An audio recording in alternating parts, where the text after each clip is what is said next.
ഒരുപാട് പരിപാടികൾ ചെയ്തു. ഇന്നൊരു സർജറി ചെയ്യാനൊന്നുമല്ല കേട്ടോ, ഒന്ന് കാണാൻ വേണ്ടിയിട്ട്. അതിൻ്റെ ഒരു പ്രോട്ടോക്കോളിൻ്റെ ഭാഗമാണ് ഈ വക പരിപാടികളൊക്കെ. ഇതൊക്കെ ചെയ്താലേ അതിൻ്റെ ഉള്ളിൽ കയറാൻ പറ്റുള്ളൂ. അത് വേറൊന്നുമല്ല കേട്ടോ. എന്താ വെച്ച് കഴിഞ്ഞാൽ നമ്മൾ ചെറുപ്പം മുതലേ പലവരെയും കണ്ടിട്ടുണ്ടാവും കാലിൻ്റെ പെട്ടൊക്കെ ഭയങ്കരമായിട്ട് നരമ്പ് ചുരുങ്ങിയിട്ടുള്ള പരിപാടി, വെരിക്കോസ് വെയിൻ എന്ന് പറയും. ഒരുപാട് പേര് അതുകൊണ്ട് ബുദ്ധിമുട്ടണവരെ ഞാൻ കണ്ടിട്ടുണ്ട്, പ്രത്യേകിച്ച് നിന്ന് ജോലി ചെയ്യണവർ. പിന്നെ അത് മാത്രമല്ല, ചിലപ്പോൾ അതങ്ങോട്ട് പൊട്ടി ഒലിച്ച് ഒരുപാട് വേദന കൊണ്ട് പൊളയുന്ന ആളുകളെ ഞാൻ എൻ്റെ കുടുംബത്തിലും അല്ലാതെയൊക്കെ കണ്ടിട്ടുണ്ട്. ആ ഒരു ചികിത്സ ഭയങ്കര കഠിനമാണെന്ന് ഞാൻ കേട്ടിട്ടുണ്ട്. പക്ഷേ ഞാനിപ്പോൾ അറിഞ്ഞത് വളരെ സിമ്പിളായിട്ട് വെറും അരമണിക്കൂർ കൊണ്ട് അതിൻ്റെ എല്ലാ പ്രൊസീജിയറും കഴിഞ്ഞ് ഇവിടുന്ന് വിടുന്ന ഒരു പരിപാടി ഉണ്ടെന്ന് പറഞ്ഞു. അത് ഏതാന്നുള്ളത് നമുക്ക് വ്യക്തമായിട്ട് ചോദിച്ച് മനസ്സിലാക്കുകയും ചെയ്യാം, അതൊന്ന് കാണുകയും ചെയ്യാം. ഞാൻ ഉള്ളത് കോട്ടക്കൽ ആസ്റ്റർ മിംസിലാണ്. ഒരു വലിയ സർജറി ഒന്നുമല്ല, സർജറിയേ അല്ല. ഇപ്പൊ പണ്ട് നമ്മൾ വെരിക്കോസ് വെയിൻ, ഞങ്ങളൊക്കെ MBBS പഠിക്കുന്ന കാലത്ത് ഒരു 4 വെരിക്കോസ് വെയിൻ സർജറി ഉണ്ടാവും. തിയേറ്ററിൽ കൊണ്ടുപോയിട്ട് വലിയൊരു അനസ്തീഷ്യ ഒക്കെ കൊടുത്തിട്ടാണ് ചെയ്യുക. ഇതല്ല. ഇതിപ്പോ നമ്മൾ ചെറിയ റൂമിന്റെ ഉള്ളിൽ ഒരു സ്കാൻ മെഷീനും ഇത് കഴിഞ്ഞാൽ നമുക്ക് പരിപാടി കഴിയും. അത്രേ ഉള്ളൂ. സാധാരണ ഒരു 15-20 മിനിറ്റ് കൊണ്ട് പ്രൊസീജിയർ കഴിയും. എല്ലാ പരിപാടിയും കഴിയും. പേഷ്യന്റ് 1 മണിക്കൂർ കൊണ്ട് നടന്നു വിട്ടു പോകും. അപ്പൊ ഇനി വന്ന് കിടക്കലോ കാര്യങ്ങളോ ഒന്നിന്റെ ആവശ്യമില്ല. പരിപാടി ശരി. ഇപ്പൊ അമേരിക്കയിൽ ഇപ്പൊ ഞാനിത് ഇപ്പൊ ട്രെയിനിങ് എടുത്തത് അമേരിക്കയിൽ നിന്നാണ്. 2018 ഒരു കോൺഫറൻസിന് പോയിട്ട് അവിടെ അവർ അഡ്മിറ്റ് പോലും ചെയ്യുന്നില്ല. അവരെ OP-യിൽ ഈ മെഷീൻ ഉണ്ടാവും, ഈ കിടക്കാനുള്ള സൗകര്യം ഉണ്ടാവും. ഒരു പേഷ്യന്റ് വരുന്നു, OP തന്നെ ചെയ്യുന്നു, OP-ന്ന് അവർ വീട്ടിൽ ഇറങ്ങിപ്പോകും. സംഭവം അത്രേ. ഞാനിതിനെ കരുതിയ ഭയങ്കര ഭീകരതയായിരുന്നു.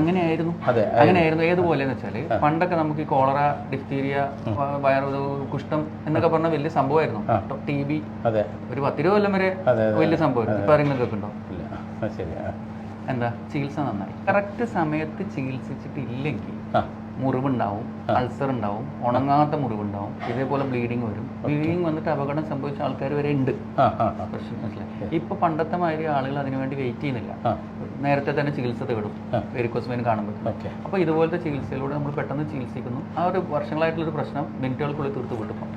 ശരിക്കും എങ്ങനെയാണ് ഈ വെരിക്കോസ് വെയിൻ വരുന്നത്? അതായത് ഇപ്പൊ നമ്മുടെ ഒരു വെയിൻ താഴ്ന്ന് മേലക്കാണ് രക്തം കൊണ്ടുപോകേണ്ടത്. അപ്പോൾ ആ വെയിൻ മേലക്ക് രക്തം കൊണ്ടുപോകാൻ സ്ഥലത്ത് അവിടെ ഒരു വാൽവ് ഉണ്ട്. എന്നിട്ട് ഉള്ളിലത്തെ ഒരു വെയിനിലേക്കാണ് ഇത് കൊണ്ടുപോയി ചേർക്കുന്നത്. അപ്പോൾ ഈ ഉള്ളിലത്തെ വെയിൻ്റെ ഉള്ളിലത്തെ പ്രഷർ കൂടുമ്പോഴൊക്കെ ഈ വാൽവ് അടയും. അപ്പോൾ ബാക്കിലേക്ക് ബ്ലഡ് വരില്ല. മനസ്സിലായില്ലേ? അപ്പോൾ ഇതിൻ്റെ ഉള്ളിലത്തെ പ്രഷർ എപ്പോഴും കുറവായിരിക്കും മറ്റേന്ന് വെച്ച് നോക്കുമ്പോൾ. പക്ഷേ ഈ വാൽവിന് കേട് വരുമ്പോൾ എന്ന് സംബന്ധിച്ചാൽ ഈ ഉള്ളിലത്തെ പ്രഷർ മുഴുവൻ ഈ വെയിനുമൊക്കെ കയറും. വെയിനിൽ പ്രഷർ വരുമ്പോൾ വെയിന് തടിക്കും ചെയ്യും, നീളം വെക്കും ചെയ്യും. പിന്നെ ഈ ചുരുളിച്ച് അതെ പറഞ്ഞു, ഈ നീളം വെക്കുമ്പോ കാല് നീളൂല്ലല്ലോ. പറഞ്ഞ മനസ്സിലായി? കാല് നീളാതെ വെയിൻ നീണ്ടാൽ എന്ത് ചെയ്യും? അതായത് 1 മീറ്റർ കാലുമേ 1.5 മീറ്റർ വെയിൻ വന്ന എന്താ സ്ഥിതി? അത് ചുരുളണം. അതാണ് ചുരുളിച്ചതിന്റെ കാരണം. അതൊന്ന് കിട്ടിയ ഒരു അറിവ് തന്നെയാണ് അത്. ശരിക്കും അതാണ് ആ ചുരുളാൻ കാരണം. അതാണ്. അതിപ്പോ ഇത് തടിക്കുമ്പോ നമ്മൾ തടിച്ചത് നമുക്ക് കാണാം, നീളം വെക്കുമ്പോ ചുരുളുന്നതും കാണാം. അതാണ് വെരിക്കോസ് വെയിൻ്റെ. അപ്പൊ ഈ പുറമെ കാണുന്ന വെയിൻ അല്ല പലപ്പോഴും ഈ നമുക്ക് പ്രശ്നം. അതിന്റെ ഉള്ളിലൊരു വെയിൻ ഉണ്ട്, അതിനാണ് നമ്മൾ ചികിത്സിക്കണം. അപ്പൊ സാധാരണ ഈ ബാക്കിൽക്ക് ഇപ്പൊ നമ്മളെ വെയിൻ ഇപ്പൊ എല്ലാവരും ചോദിക്കുന്ന ഒരു ചോദ്യമാണ്, പേഷ്യൻസ് വന്ന് സ്ഥിരം ചോദിക്കുന്ന ഒരു ഡൗട്ട് ഞാൻ പറയാം. അതായത് ഈ ഡോക്ടർ ഈ വെയിൻ അടച്ചു കഴിഞ്ഞാൽ ബ്ലഡ് എങ്ങനെ പോകും? ഈ വെയിന് നമുക്ക് ആവശ്യമുള്ള സാധനമല്ലേ? അപ്പൊ ഈ വെയിന് നമ്മൾ അടച്ചു കളഞ്ഞാൽ അതിലൂടെ പോയിരുന്ന ബ്ലഡ് എന്താവും? ഇതാണ് ഇവരെ സ്ഥിരം ചോദ്യം. എന്താ സംഭവിക്കണമെന്ന് വെച്ചാൽ ഈ വെയിന് ശരിക്കും ഇവിടുന്ന് താഴ്ന്ന് മേലേക്ക് ബ്ലഡ് കൊണ്ടുപോകണം. ഈ അസുഖം തുടങ്ങുന്ന കാലഘട്ടത്തിൽ തന്നെ ഇത് മേലേക്ക് കൊണ്ടുപോകില്ല, തുടങ്ങുന്ന കാലഘട്ടത്തിൽ. അപ്പൊ ആ ബ്ലഡ് ഒക്കെ എങ്ങനെയാ പോകണമെന്ന് വെച്ചാൽ വേറെ ചെറിയ വെയിനെ കൂടി മേലേക്ക് കൊണ്ടുപോകണം. എത്തിക്കുന്നുണ്ട്. അതായത് ഈ ഒരു നമുക്ക് 100 ml ആണ് മേലേക്ക് കൊണ്ടുപോകേണ്ടത് വിചാരിക്കാം. ഈ വെയിൻ ആ 100 ml കൊണ്ടുപോകണില്ല. അപ്പൊ ഈ 100 ml വെയിന് ബ്ലഡ് വേറെ വെയിനെ കൂടി മേലേക്ക് പോകുന്നുണ്ട്. ഈ സമയത്ത് ഇവൻ എന്ത് ചെയ്യണമെന്ന് അറിയാം, വേറെ 200 ml അവിടെ നിന്ന് ഇങ്ങോട്ട് കൊണ്ടുവരാം. അപ്പൊ ഈ ബാക്കി വെയിനിന്റെ അവസ്ഥ എന്താ? ഒറിജിനലി കൊണ്ടുപോകേണ്ട 100 കൊണ്ടുപോകണം, ഇവ അങ്ങോട്ട് കൊണ്ടുവരണ 200 കൊണ്ടുപോകണം. അപ്പൊ അതിന് പറ്റാതാവും. അപ്പൊ എന്താ അവിടെ പ്രഷർ കൂടും. പ്രഷർ കൂടുമ്പോൾ നമുക്ക് ചൊറിച്ചിൽ വരും, സ്കിൻ ഡിസീസും ആകെ പ്രശ്നങ്ങൾ തുടങ്ങും. അപ്പൊ നമ്മൾ ഈ ബാക്കിലേക്ക് കൊണ്ടുവന്ന 200 അടച്ചു കൊടുത്താൽ ബാക്കി 100 മറ്റോ മാനേജ് ചെയ്തോളൂ. അതാണ് മറ്റുള്ളവർക്ക് പ്രഷർ കൊടുത്ത് സ്ട്രെസ് ഒക്കെ വരുന്ന മാതിരിയുള്ള അതേ പരിപാടി തന്നെയാണ്. അപ്പൊ ഇത് അടച്ചാൽ എന്താണെന്ന് എല്ലാവരും അപ്പൊ എപ്പോഴും ഇങ്ങനെ വിചാരിക്കുന്നത് പറഞ്ഞു കൊടുക്കണം, ഇതാണ് സംഭവം അതാണുള്ളത്. അപ്പൊ സാറേ, നിങ്ങൾ സർജറി അല്ല എന്ന് പറഞ്ഞു, ശരിക്കും ഇതിന്റെ പ്രൊസീജിയർ എങ്ങനെയാണ്? ഞാൻ പറഞ്ഞില്ല, ഇപ്പൊ നമുക്ക് ആ വെയിൻ അടക്കണം. പണ്ടൊക്കെ എന്ത് ചെയ്തെന്ന് വെച്ചാൽ സർജറി ചെയ്ത് തുറന്നിട്ട് അത് വലിച്ച് കീറി കളയുമായിരുന്നു. അനസ്തീഷ്യ വേണം, തിയേറ്റർ കൊണ്ടുപോകണം, റെസ്റ്റ് വേണം, അങ്ങനത്തെ ഒരുപാട് പ്രോബ്ലംസ് ഉണ്ട്. പിന്നീട് എന്താ വെച്ചാൽ എൻഡോവാസ്കുലർ പ്രൊസീജിയേഴ്സ് എന്നിട്ട് ഈ ട്യൂബിന്റെ ഉള്ളിൽ കൂടി ചെയ്യുന്ന പ്രൊസീജിയേഴ്സ് സ്റ്റാർട്ട് ചെയ്ത് അതിൽ മെയിൻ ആയിട്ടുണ്ടായിരുന്ന ലേസർ, അതുപോലെ RF അബ്ലേഷൻ. ഇത് രണ്ടിലും എന്താ വെച്ചാൽ വെയിന് ചൂടാക്കിയാണ് കരിക്കും. അപ്പോൾ ചൂടാക്കുമ്പോൾ ഒരു ചെറിയൊരു കുഴപ്പം എന്ന് വെച്ചാൽ ചുറ്റുവട്ടത്തുള്ള ടിഷ്യൂകൾക്കും ചൂട് പോകും. ലേസറിലൊക്കെ ഒരു 700 ഡിഗ്രി, മറ്റേതിൽ ഒരു 120 ഡിഗ്രി, RF അബ്ലേഷനിൽ കുറച്ചുകൂടി കുറവാണ്. അപ്പൊ ആ ചൂട് കൊണ്ടുള്ള ഡാമേജ് വരാതിരിക്കാൻ ചൂടില്ലാത്ത ലേറ്റസ്റ്റ് ടെക്നോളജിയാണ് ഈ വിനാസിൽ എന്ന് പറഞ്ഞിട്ട് നമ്മളിപ്പോ ചെയ്യുന്നത്. ഈ പുതിയ സാധനം അതിലെന്താ നമ്മൾ ചെയ്യണം വെച്ചാൽ ഈ ചൂടാക്കി കരിക്കുന്നതിന് പകരം നമ്മൾ താഴത്തു കൂടി ഒരു ട്യൂബ് കയറ്റിയിട്ട് ഒരു മെഡിക്കൽ ഗ്ലൂ ഉണ്ട്, ആ പശ വെച്ചിട്ട് ഈ വെയിൻ ഇങ്ങനെ ഒട്ടിച്ചൊട്ടിച്ച് കൊണ്ടുവരും. പശ ഉള്ളിൽ ഒട്ടിക്കും, പുറത്തുനിന്ന് അമർത്തും, ഒട്ടും. അങ്ങനെ പുറത്തുനിന്ന് ഒട്ടിച്ചൊട്ടിച്ച് ആ പശ ഒട്ടിച്ച് കഴിയുമ്പോൾ പരിപാടി പെർമനന്റ് സൊല്യൂഷൻ. അതായത് രണ്ടാമത് വരാനുള്ള സാധ്യത വെരിക്കോസ് വെയിന്റെ എല്ലാ പ്രൊസീജിയറിനും ഉണ്ട്. ഇപ്പോൾ ഒരു പണ്ട് ഉപയോഗിച്ചിരുന്ന ഒരു ടെക്നിക്കാണ് സ്ക്ലീറോതെറാപ്പി. സ്ക്ലീറോതെറാപ്പിക്ക് 50% ആൾക്കാർക്ക് തിരിച്ചു വരും, രണ്ടിലൊരാൾക്ക് തിരിച്ചു വരും. പിന്നെ വന്നിരുന്നതാണ് സർജറി ഉണ്ട്, ലേസർ ഉണ്ട്, RF അബ്ലേഷൻ ഉണ്ട്. ഇതിനൊക്കെ ഒരു ആവറേജ് 10% തിരിച്ചു വരാനുള്ള സാധ്യത. 90% ആൾക്കാർക്കും വരില്ല. വെരിക്കോസ് വെയിന്റെ ലേറ്റസ്റ്റ് പഠനങ്ങളിൽ 2% രണ്ടാമത് വരാനുള്ള സാധ്യതയുള്ളൂ. ഏറ്റവും കുറവ് ഇത് 98% വരില്ല. 100ക്ക് 100 ഇതുവരെ എത്തിയിട്ടില്ല. അപ്പൊ ഈ ഗ്ലൂ ഈ രക്തത്തിന്റെ ഉള്ളിൽ ഒട്ടിക്കുന്ന സമയത്ത് അത് രക്തത്തിലേക്ക് കലറ് അങ്ങനെയുള്ള ഒന്നുമില്ല. നമ്മൾ ഈ സാധനം ഇട്ട് കഴിഞ്ഞാൽ അപ്പൊ തന്നെ ഒട്ടും, ആ വെയിനോട് ഒട്ടും. വേറെ സൈഡ് എഫക്ട് ഒന്നും എവിടെയില്ല. അത് ആ ഇട്ട സ്ഥലത്തല്ലാതെ ശരീരത്തിന്റെ വേറെ ഒടുക്കും പോകില്ല. അതവിടെ ഒട്ടിക്കിടക്കും. അതൊരു പെർമനന്റ് സൊല്യൂഷൻ. ഒട്ടി അത് തീർന്നാണ് പോകും. ഇത് ഇനി ഇങ്ങനെ പറയുന്നതിനേക്കാളും നല്ലത് ഈ പ്രൊസീജിയർ അങ്ങനെ കാണിച്ചു. തുടങ്ങുന്നതിന് മുമ്പ് എന്റെ ടീം മെമ്പേഴ്സ് ഇത് ഡോക്ടർ മുസാഫിർ, ഡോക്ടർ സുഹൈൽ, ഇനിയും വേറെ കുറെ ഡോക്ടേഴ്സ് ഉണ്ട്. അവർ ഓരോരോ കേസിലാണ്. ഡോക്ടർ ഷിജി ഉണ്ട്, ഡോക്ടർ ഗഗൻ ഉണ്ട്, ഡോക്ടർ റോയ് ഉണ്ട്, ഡോക്ടർ മുസ്തഫ ഉണ്ട്. ഇവരെല്ലാവരും ആയിട്ടുള്ള ഒരു ടീമായിട്ടാണ് നമ്മളിത് ചെയ്യുന്നത് എല്ലാ കാര്യങ്ങളും. അപ്പൊ ഇതിലിപ്പം തുടങ്ങുമ്പോൾ നിങ്ങളിവിടെ ശ്രദ്ധിച്ചു കഴിഞ്ഞാൽ ഈ കാലും ഇവിടെ ഒരു ട്യൂബ് നമ്മൾ ഇട്ടിട്ടുണ്ട്. ഈ ട്യൂബിലൂടെയാണ് നമ്മൾ എല്ലാ പരിപാടികളും. ഈ ട്യൂബിന്റെ ഉള്ളിൽ കൂടി ഇത് കയറ്റിയിട്ട് ഇവിടെയാണ് നമുക്ക് ചെയ്യാനുള്ള സെഗ്മെന്റ്. ചിലർക്ക് ഇവിടെ മാത്രമേ ഉണ്ടാവുള്ളൂ, ചിലർക്ക് ഫുൾ ലെങ്ത് ഉണ്ടാവും. അദ്ദേഹത്തിന് തന്നെ മറ്റേ കാലം നമ്മൾ മുമ്പ് 6 മാസം മുമ്പ് ചെയ്തതാണ്. 6 മാസം കഴിഞ്ഞിട്ട് പിന്നെ പുള്ളി അത് ഹാപ്പിയാണ്, മറ്റേ കൂടി ചെയ്യാൻ വേണ്ടി വന്നതാണ്. അപ്പൊ ഈ ചിലർക്ക് ഇവിടെ നിന്ന് എടുക്കും, ചിലർക്ക് അത് എവിടെയാണ് വെരിക്കോസ് വെയിൻ അനുസരിച്ചിരിക്കും. ഇവിടെ കൂടുതൽ അതെ, ഇവിടുന്ന് തുടങ്ങിയിട്ട് ഇങ്ങനെ വന്ന് ഇവിടം വരെ പോകേണ്ടി വരും. ചിലപ്പോൾ ഇവിടുന്ന് ഇവിടം വരെ പോകേണ്ടി വരും. ഇങ്ങനെയാണ് ഉണ്ടാവുക. ഞാൻ അതിന്റെ ഒരു ബോക്സ് ഉണ്ട്. അങ്ങനെ ബോക്സ് ഇത് മെട്രോണിക്കിന്റെ ഒരു വിനാസിൽ നിന്ന് ക്ലോഷൻ സിസ്റ്റം. ഇതിലൊരു ഗണ്ണുണ്ട്, ഇങ്ങനെയുള്ള സാധനങ്ങളൊക്കെ ഉണ്ട്. ഏതായാലും നമുക്കിപ്പോൾ ഉപയോഗിക്കണം. തുറന്ന് കാണാം. സ്റ്റീല് ഇത് ഇമ്പോർട്ട് ചെയ്ത് വരുന്ന ഒരു സാധനമാണ്. ഉള്ളിൽ ഇങ്ങനെ അറേഞ്ച് ചെയ്തിട്ടാണ് ഈ സാധനങ്ങൾ ഉണ്ടാവുക. ഇനിയുള്ളത് സ്റ്റിറയിലാണ്, നമ്മൾ ഉള്ളിൽ തൊടാൻ പാടില്ല. ഇത് ഓരോ സർജറിക്ക് ഒരെണ്ണം. പിന്നെ അത് ബാക്കിയുള്ള ഉണ്ടെങ്കിൽ കളയുക, അത്രയേ ഉള്ളൂ. പിന്നെ അടുത്തതിന് പുതിയ എടുക്കണം. കംപ്ലീറ്റ് അവിടുന്ന് പുറത്തുനിന്ന് വരണം.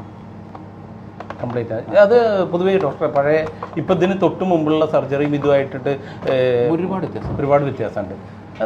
കോസ്റ്റ് എഫക്റ്റ്ലി എങ്ങനെയാണ് ഇത്? കുറച്ച് ബാക്കിയുള്ളതിനേക്കാളും കുറച്ച് കോസ്റ്റ് കൂടുതൽ തന്നെയാണ്. പക്ഷെ ഇതിന്റെ ബാക്കിയുള്ള എല്ലാ കാര്യങ്ങളും കൂടി നോക്കുമ്പോൾ നമുക്കിത് വർത്താണ്.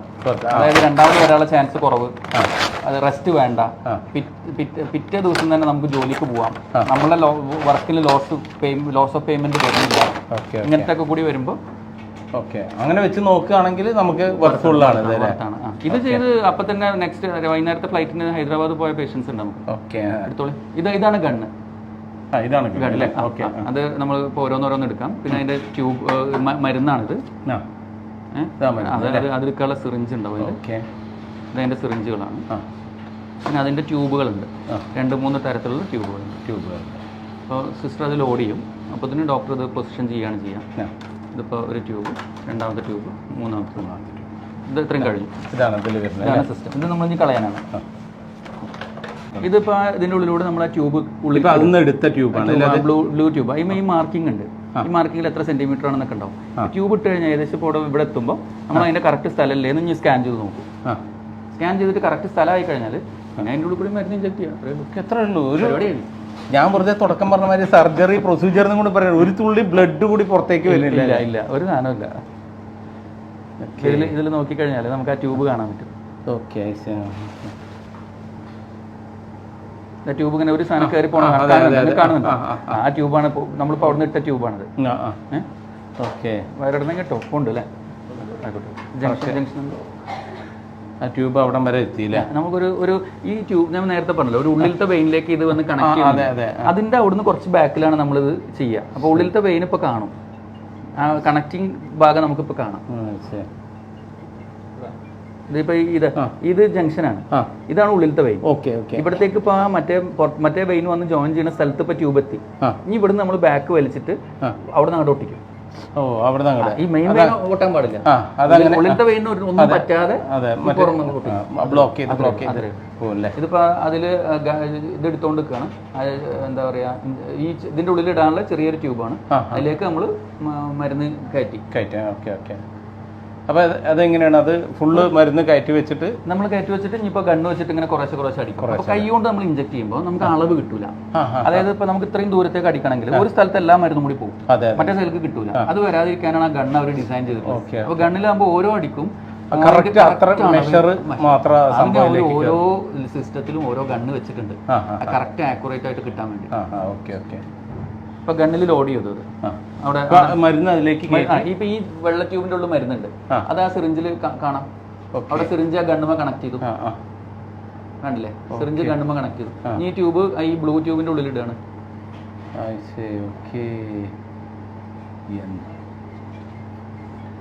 ടെക്നോളജികളിൽ വരുന്ന ആ ഒരു അല്ലേ, ഇതൊക്കെ വലിയ വലിയ അസുഖങ്ങൾ ചെറിയ ചെറിയ അസുഖങ്ങളായിട്ട് മാറുന്നു.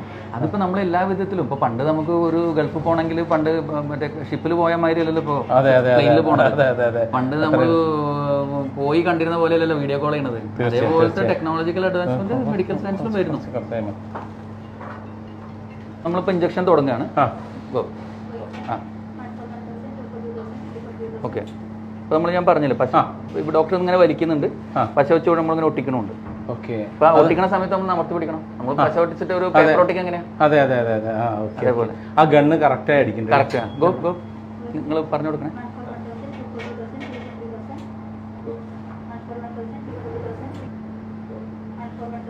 എടുക്കല്ലേ? ഇത് ഇപ്പൊ നമ്മൾ ആ ട്യൂബ് എടുത്ത് ഒഴിവാക്കണം. കഴിഞ്ഞു. ആ ഇതല്ലേ ഗമ്മാക്കിണ്ടായിരുന്നു അല്ലേ?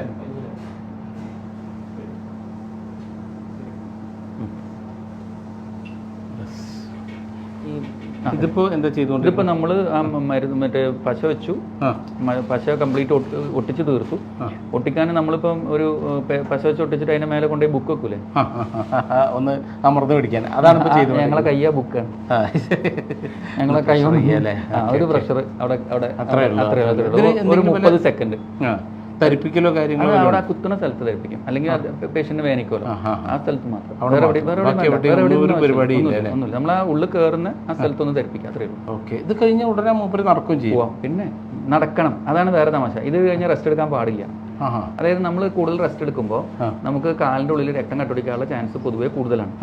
നമുക്ക് ഈ പ്രൊസീജിയർ കഴിഞ്ഞാൽ പേഷ്യന്റ് റെസ്റ്റ് എടുക്കാനേ പാടില്ല, അപ്പം മുതൽ നടന്നോളണം. നടന്നു തുടങ്ങണം. ഓക്കെ. പറഞ്ഞ മാതിരി ഈ വെരിക്കോസ് വെയിൻ ശരിക്കും നല്ല പെയിൻ ഉണ്ടാവില്ലേ? വെരിക്കോസ് വെയിൻ വലിയ വെരിക്കോസ് വെയിൻ ആകുമ്പോൾ കുറച്ച് നേരം നിൽക്കുമ്പോൾ കാല് ഭയങ്കര കടച്ചിലുണ്ടാവും, കാലിൽ ചൊറിച്ചിലുണ്ടാവും, പിന്നെ കാലിന്റെ അൾസർ വരും, മുറിവ് വരും. ഇപ്പോൾ നമുക്ക് ഇടയ്ക്കിടയ്ക്ക് ഭയങ്കര വലിയ മുറിവുള്ള പേഷ്യൻസ് ഒക്കെ വരും. ഇത് ഇവർ കറക്റ്റ് സമയത്ത് വന്നുകൊണ്ട് അൾസർ ഇല്ലാത്തതും ഇങ്ങനെയല്ല, അല്ലെങ്കിൽ കാലൊക്കെ കറുത്ത് കരിക്കട്ടേരുണ്ടാവും ചില ആൾക്കാർ. അപ്പൊ അത് കറക്റ്റ് സമയത്ത് ചെയ്താൽ അതൊന്നും ഉണ്ടാവും. അവർക്ക് ഈ പറഞ്ഞ പോലെ തന്നെ ഇറങ്ങി നടക്കാം. പക്ഷെ എന്താ വെച്ചാൽ മുറിവ് ഇപ്പോൾ ഇതാണ് ചെയ്യുമ്പോൾ മുറിവ് ഉണങ്ങില്ല. മുറിവ് ഇപ്പോൾ ഒരു 6 മാസമായിട്ടുള്ള മുറിവുള്ള ഒരാൾ നമ്മളിപ്പോൾ പ്രൊസീജിയർ ചെയ്താൽ 2 ആഴ്ച 3 ആഴ്ച കൊണ്ട് ഉണങ്ങും. അതുവരെ ഉണങ്ങാത്ത സാധനം പെട്ടെന്ന് ഉണങ്ങും. ഇപ്പൊ നമ്മുടെ ഈ പുള്ളിക്ക് ഇപ്പൊ ഇറങ്ങി നടന്ന പഴയ വേദനയോ കാര്യങ്ങളോ കടച്ചിലോ ഒന്നും ഉണ്ടാവില്ല, കഴിഞ്ഞു അതോടെ പരിപാടി. മാക്സിമം ഇത് എത്ര മിനിറ്റ് എടുക്കുക ഈ പരിപാടി? മിക്കവാറും നമ്മളൊരു 15 മിനിറ്റ് കൊണ്ട് കഴിയില്ലേ? 5 മിനിറ്റ്, ഒരു 20 മിനിറ്റ് കൊണ്ട് മിക്കവാറും എല്ലാ കേസും കഴിയും. 20 മിനിറ്റ് കൊണ്ട് അസുഖം മൊത്തം മാറും. ചിലപ്പോൾ 10 മിനിറ്റ് കൊണ്ടൊക്കെ കഴിയും. ഇതിപ്പോ നമ്മൾ ശരിക്കും പറയുന്ന എത്ര നേരത്തുണ്ട്? അതെ അതെ അതെ, അത്രേ ഉള്ളൂ. പ്രൊസീജിയർ കഴിഞ്ഞ് നമ്മൾ ഈ പിടിക്കൽ മാത്രമേ ഉള്ളൂ. അതിപ്പോ ഒരു ഒട്ടിപ്പിടിക്കാനുള്ള ഒരു ശരിക്കും 30 സെക്കൻഡ് ആണ്. നമ്മൾ 30 സെക്കൻഡ് എന്നുള്ള ചിലപ്പോൾ 1 മിനിറ്റ് ഒക്കെ പിടിക്കും നമ്മുടെ ഒരു ധൈര്യത്തിന് അല്ലേ? ഇവിടെയാണ് നമ്മൾ കുത്തിയത്. ഒന്നും കാണില്ല അല്ലേ? ഒന്നും കാണില്ല, സാധനമൊന്നുമില്ല. അതിന്റെ ഈ ചെറിയ ശരിക്കും പണ്ട് കാലത്താണെങ്കിൽ ഇവിടുത്തെ ഇതെന്തായിരിക്കും പുറമേക്കെ കംപ്ലീറ്റ് ഇവിടെയൊക്കെ മുറിഞ്ഞിട്ടുണ്ടാവും, പല സ്ഥലത്ത് മുറിച്ചിട്ടുണ്ടാവും കണക്ഷൻ ഇത് ഇതാക്കാൻ വേണ്ടിയിട്ട്. എന്നിട്ട് ഈ വലിച്ച് എടുക്കണം, എന്നിട്ട് കട്ട് ചെയ്തെടുക്കണം. പണ്ടത്തെ പരിപാടി പാരം ചെയ്യാറില്ല, സർജറി ഒന്നും പാരം ഈ പരിപാടിക്ക് ചെയ്യണം. Okay okay. ഈ ഒരു വിനാസിൽ നിന്നുള്ള ഈ ഒരു പ്രൊസീജിയർ അത് ഇന്ന് കേരളത്തിൽ എവിടെയൊക്കെയാണ് ചെയ്യുന്നത്? കേരളത്തിന്റെ പുറത്ത് എവിടെയൊക്കെ ചെയ്യുന്നത്? നമ്മൾ ഇവിടെ ആശ്രമിംസ് കോട്ടക്കലിലാണ് ഇന്ത്യയിൽ തന്നെ വിനാസിൽ ഏറ്റവും കൂടുതൽ ചെയ്യുന്നത്. ഇന്ത്യയിലെ ഓ അപ്പം അത് രണ്ട് കുറേ കാര്യങ്ങളുണ്ട്, അതിന് പല കാരണങ്ങളുണ്ട്. ഒന്ന്, നമ്മൾ ഈ വിനാസിയിൽ ഇന്ത്യയിൽ വരുന്നതിന് മുമ്പാണ് ഞാൻ US പഠിച്ചത്. ഇന്ത്യയിലൊക്കെ വരുന്നതിന് മുമ്പ് സാർക്ക് ഇതിന്റെ പ്രൊസീജിയർ എന്താണെന്നുള്ള ഈ ചാൻസ് പഠിച്ചത്. ഞാൻ അതിനായിട്ട് പോയതല്ല, വേറെ കോൺഫറൻസിന് പോയതാണ്. കോൺഫറൻസിന് പോയ സമയത്ത് ഇങ്ങനെ ട്രെയിനിങ് പ്രോഗ്രാം ഉണ്ട് പറഞ്ഞു. അപ്പോൾ അത് നമുക്കിത് ഇങ്ങനത്തെ ലെവലിലേക്ക് ഇത് വളർന്നു വരുന്നൊന്നും അറിയില്ല. ഒരു പരിപാടി ഉണ്ട്, ട്രെയിനിങ് ഉണ്ട്, പുതിയ കാര്യങ്ങൾ പഠിക്കാനുള്ള ഇഷ്ടത്തിന് അവിടെ പോയിരുന്നു, പഠിച്ചു കഴിഞ്ഞപ്പോൾ ഇത് നല്ലതാന്ന് തോന്നി. തിരിച്ചിവിടെ എത്തിയിട്ട് അന്വേഷിച്ച് നോക്കുമ്പോൾ സാധനം എത്തിയിട്ടില്ല. അപ്പോൾ പിന്നെ അവരെ പിന്നാലെ നടന്ന് കേരളത്തിലെ ഫസ്റ്റ് കേസ് നമ്മൾ കോട്ടക്കൽ മിംസിലാണ് ചെയ്യുന്നത്. ഇത് റൂമിൽ തന്നെ കോട്ടക്കൽ ആസ്റ്റർ മിംസിലാണ് ഇന്ത്യയിൽ ഏറ്റവും കൂടുതൽ ചെയ്യണമെന്ന് പറയുമ്പോൾ അത് വലിയൊരു കാര്യമാണ് നമുക്കല്ലേ ഈ ഒരു സംഗതിയിൽ. ഡോക്ടർ അത് നേരത്തെ പഠിച്ചു വന്നുകൊണ്ട് ഒരുപാട് ഗുണങ്ങൾ ഉണ്ടായിട്ടുണ്ട്. നല്ല ടീമുണ്ട്, ഞാൻ നേരത്തെ പറഞ്ഞില്ലേ, ഫുൾ ടീമിലാണിത്. ടീം വർക്ക് ഒരിക്കലും ഒരാളെ കൊണ്ട് ഒരു ലെവലിന്റെ മേലെ അച്ചീവ് ചെയ്യാൻ പറ്റില്ല. അത് ടീമിൽ ഉള്ള ഓരോ ആൾക്കാരും, സ്റ്റാഫ് ആണെങ്കിലും മാർക്കറ്റിംഗിലെ ആൾക്കാരാണെങ്കിലും എഡ്യൂക്കേറ്റ് ചെയ്യുന്ന ആൾക്കാരാണെങ്കിലും ഹോസ്പിറ്റൽ മാനേജ്മെന്റ് ആണെങ്കിലും കൂടെയുള്ള ഡോക്ടേഴ്സ് ആണെങ്കിലും എല്ലാവരും കൂടി ചേർന്നിട്ട് ആളുകൾക്ക് വേണ്ട കാര്യങ്ങൾ ചെയ്തു കൊടുക്കാൻ സാധിക്കുന്നു. അതെ തീർച്ചയായും ഒരാളുടെ ഗെയിം അല്ല, ടീം ഗെയിമാണ്. ഇത് കുറച്ച് എക്സ്പെൻസീവ് ആണെന്ന് പറയണം. അപ്പോൾ സാധാരണക്കാർ, ഇപ്പോൾ കൂലിപ്പണിക്കാർക്ക്, അവർക്കൊക്കെ ഇത് കൂടുതലായിട്ട് വരുന്നതാണ്, അവർക്ക് ഇത് അഫോർഡ് ചെയ്യാൻ കഴിയും. ഇപ്പം ഞാൻ വിചാരിച്ചതെന്ന് വെച്ചാൽ നമ്മളിവിടെ ഈ വിനാസിലും ചെയ്യുന്നുണ്ട്, RF അബ്ലേഷൻ എന്ന് പറഞ്ഞിട്ടുള്ള ടെക്നിക്കും ചെയ്യുന്നു. ഇതിൻ്റെ തൊട്ട് മുമ്പുള്ള ടെക്നിക്ക് ചൂടാക്കി കഴിക്കുന്നത്. അപ്പം ഞാൻ എന്താ കരുതുന്നത് വെച്ചാൽ വിനാസിയിൽ അധികം ആളുകൾ എടുക്കില്ല, കൂടുതൽ ആളുകളും RF അബ്ലേഷൻ ആയിരിക്കും എടുക്കുക. ഒരു 4-5 ആൾ RF അബ്ലേഷൻ ചെയ്യുമ്പോൾ ഒരു 1-2 വിനാസിയിൽ ചിലപ്പോൾ ചെയ്യുന്നുണ്ടാവും എന്നാണ് ഞാൻ മനസ്സിലാക്കിയത്. പക്ഷെ ഇവിടുത്തെ അവസ്ഥ എന്താ വെച്ചാൽ നമ്മളൊരു 70-80 വിനാസിൽ ചെയ്യുമ്പോഴാണ് ഒരു RF അബ്ലേഷൻ ആൾക്കാർ നേരെ തിരിഞ്ഞ്. ഒന്ന്, അത് അഫോർഡബിൾ ആണ്. രണ്ട്, ആർക്കും ഒരാഴ്ചയൊക്കെ റെസ്റ്റ് എടുക്കണതൊന്നും വേണ്ട. പിന്നെ എല്ലാവർക്കും മെഡിക്കൽ ലെവലിലെത്തുമ്പോൾ ഏറ്റവും നല്ലത് മതി. അപ്പോൾ ചില സമയത്ത് ഞാൻ തന്നെ ചിലപ്പോൾ ചില ആൾക്കാരോട് പറയും, നിങ്ങൾ അതിനെക്കുറിച്ച് ആലോചിക്കണ്ട, നിങ്ങളിത് 2018 മുമ്പാണ് ചികിത്സിക്കണമെന്ന് അങ്ങോട്ട് വിചാരിച്ചിട്ട് മറ്റേത് വെച്ച് ചെയ്തോളെന്ന് പറയും. അല്ല സാറേ, ഞാൻ മറ്റേ തന്നെ ചെയ്തോളാം ഇത് പറയുന്ന സമയത്ത് അങ്ങനെയാണ് ആൾക്കാർക്ക് ഫീഡ്ബാക്ക് നല്ലത്. അവർ ചോദിക്കും കഴിഞ്ഞ ആൾക്കാരോട് ഞങ്ങളൊന്ന് സംസാരിക്കട്ടെ, അത് ചോദിച്ചു കഴിഞ്ഞാൽ പിന്നെ തിരിച്ചു വന്നിട്ട് പറയും ഞങ്ങൾക്ക് ഇത് മതി. എന്നെ സംബന്ധിച്ചിടത്തോളം ഇന്ത്യയിൽ ആദ്യമായിട്ട് വിനാസിൽ എന്നുള്ള ഒരു പ്രൊസീജിയർ കോട്ടക്കൽ ആസ്റ്റർ മിംസിലെ സാറാണ് ചെയ്തിട്ടുള്ളത് എന്നുള്ള. സാറിൻ്റെ സർവീസ് ഇവിടെ മാത്രമേ ഉള്ളൂ, വേറെ എവിടെയെങ്കിലും ഉണ്ടോ? ദുബായിൽ ചെയ്യുന്നുണ്ട്, ഒമാനിൽ ചെയ്യുന്നുണ്ട്, ഇത്രയും ഭാഗത്ത് ചെയ്യുന്നുണ്ട്. അപ്പോൾ പുറത്തുള്ളവർക്കൊക്കെ സാറിൻ്റെ സർവീസ് കിട്ടും. അതായത് നമ്മുടെ പ്രവാസികൾ ഇൻഷുറൻസ് ഉള്ളവർക്കേ പറ്റുള്ളൂ. അവിടെ ഇവിടുത്തെ ചിലവല്ല. അവിടെ ദുബായിലൊക്കെ അറിയാലോ, എക്സ്പെൻസ് ഭയങ്കര കൂടുതലാണ്. അപ്പം ഇൻഷുറൻസ് ഉള്ളവർക്ക് അവിടെ ചെയ്യാൻ പറ്റും, അല്ലാത്തവരോട് ഞാൻ ഇങ്ങോട്ട് വരാൻ പറയും. നാട്ടിൽ വന്നിട്ട് ചെയ്യാന്ന് പറയും, കാരണം ചില കോസ്റ്റ് ഭയങ്കര കൂടുതലാണ്. അപ്പോൾ അവർ താങ്ങൂല. അപ്പോൾ ഇൻഷുറൻസ് ഉള്ളവർക്ക് അവിടെ നിന്ന് ചെയ്ത് കൊടുക്കും, അല്ലാത്തവരോട് നാട്ടിൽ വന്നിട്ട് ചെയ്യാന്നുള്ളത്. അപ്പോൾ doctor, thank you very much. ഒരുപാട് ഇൻഫർമേഷൻ തരുന്നത് എനിക്കും എൻ്റെ പ്രേക്ഷകർക്കും. അപ്പോൾ ചെങ്ങന്മാർ ഇത്രേ പറയാനുള്ളൂ. എന്താ വെച്ച് കഴിഞ്ഞാൽ ഒരുപാട് കോംപ്ലിക്കേറ്റഡ് ആയിട്ടുള്ള ഇതുപോലുള്ള സർജറികളൊക്കെ വളരെ സിമ്പിളായിട്ട് 10 മിനിറ്റ് കൊണ്ട് പേഷ്യൻ്റ് എണീച്ച് നടന്ന് ജോലിക്ക് പിറ്റേന്ന് പോവുക എന്നുള്ള കോലത്തിലേക്ക് നമ്മുടെ ടെക്നോളജി വളർന്നു. ടെക്നോളജീൻ്റെ ഒപ്പം പോകുമ്പോഴുള്ള ഒരു ഗുണങ്ങളാണ് ഇതൊക്കെ. എന്താ വെച്ചാൽ സാധാരണക്കാർക്കും അഫോർഡ് ചെയ്യുന്ന കോലത്തിലും അതുപോലെ തന്നെ അവരുടെ പെയിൻ റിലീഫ് ആവുക എന്നുള്ളതാണ് ഏറ്റവും വലിയൊരു കാര്യമുള്ളത്. അപ്പോൾ മാക്സിമം ഈ വീഡിയോ ഷെയർ ചെയ്യണം കേട്ടോ. അത് വേറൊന്നിനും വേണ്ടിയിട്ടല്ല. അപ്പോൾ എനിക്ക് വെരിക്കോസ് വെയിനില്ല, എൻ്റെ കുടുംബത്തിൽ ആർക്കും വെരിക്കോസ് വെയിനില്ല, അതുകൊണ്ട് ഞാനിത് ഷെയർ ചെയ്യില്ല എന്ന് നിങ്ങൾ വിചാരിക്കില്ല എന്നെനിക്കറിയാം. എന്നാലും മാക്സിമം ഷെയർ ചെയ്യുക. ഇത് ഗുണമുള്ള ഒരുപാട് ആൾക്കാരുണ്ടാവും. നമ്മൾ ഷെയർ ചെയ്യുന്നത് മൂലം ഒരാൾക്ക് ഇത് ഈ ഒരു അറിവെത്തിയിട്ട് അയാളുടെ വേദന പോവുക, അയാളുടെ പ്രശ്നങ്ങൾ തീരുക എന്ന് പറഞ്ഞാൽ വലിയൊരു സംഗതിയാണ്. അപ്പോൾ അടുത്തതുപോലുള്ള വീഡിയോ കാണുന്നവരെ ബൈ.